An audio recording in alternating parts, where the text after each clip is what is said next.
I just think there's this lie that, it doesn't count, or you're not good enough, or you're not Christian enough, or you're not whatever enough, faithful enough if you don't show up at church on Christmas Eve. And it's Mm-hmm. like, that's just not true. And like, you're absolutely all very special and important. And also, God does not need you to go to church in order for God to show up in the world. Like, It's not where you're God showed not, up on Christmas. yeah, God you're didn't not go that to important. Yeah.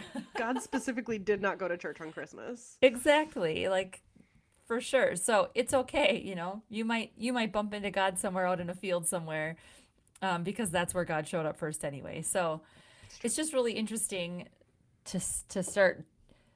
I don't know. I find it interesting to check in with the shoulds, right? That Oof. come up this time of year, and that make you feel like, oh, I've got to do this thing, and starting to ask yourself, like, do you, and why, and like, what if you didn't? Like, those are Mm-hmm. interesting questions to say, like, what if you did, what if you didn't? But if you do choose to go to church, uh we want you to be safe. And if you choose not to go to church, we want you to know that God doesn't go to church all the time either, and that's okay.